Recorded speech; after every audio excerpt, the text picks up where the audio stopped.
नमस्कार दोस्तों, आप सभी लोगों का हमारे YouTube चैनल पर बहुत बहुत स्वागत है। आज मैं अपने चैनल के माध्यम से बहुत ही प्यारा सा भक्ति सोहर गीत सुना रही हूँ।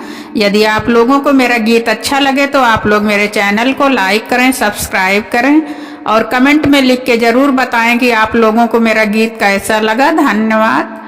सीता के दुई रे लालनवा जंगल बीचे जनमई जंगल बीचे जनमई हो।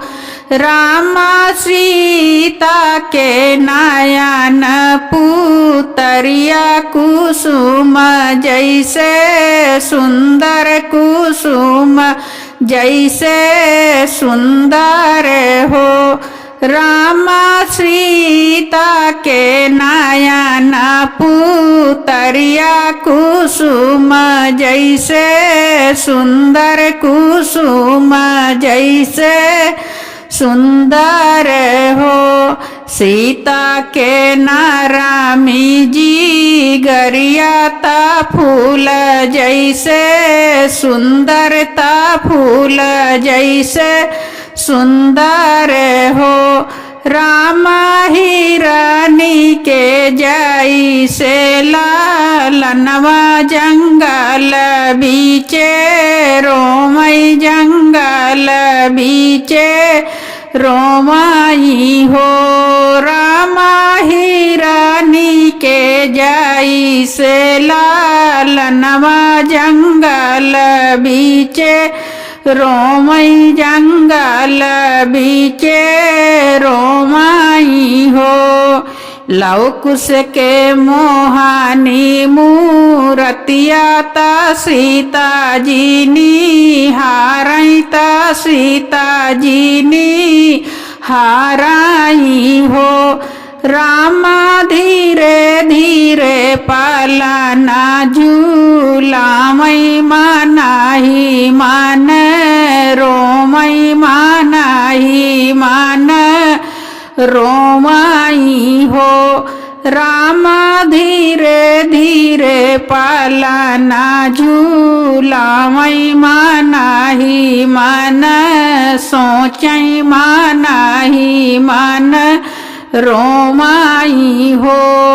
आजू जा होते मैया वधपुर महाल जगमग होते महाल जगमग होते नी हो। रामा ससुरु जा होते राजा दशरथ मोतियालू टौतन ता मोतियालू टौते नी हो। रामा ससुरु जा होते राजा दशरथ मोतियालू टौते नी मोतियालू टौते नी हो। सासू जा होती रानी कौशल्या तायान धन लूटौतिन तायान धन लूटौती नी हो।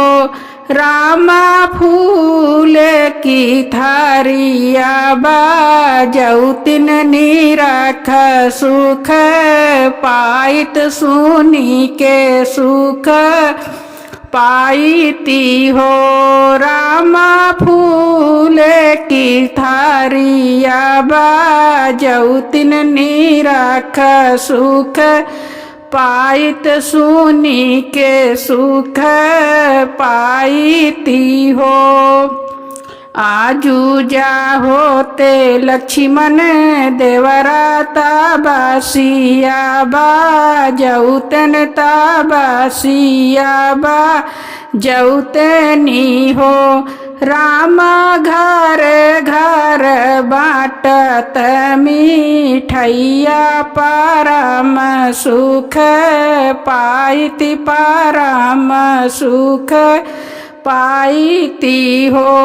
रामा घर घर बाटत मिठैया परम सुख पाईति परम सुख पाईती हो।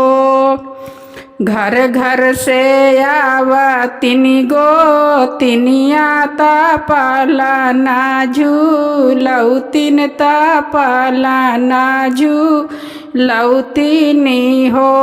राम दुआरे पे बाजत बधैया महलिया उठत सोहर महलिया उठत सोहर हो।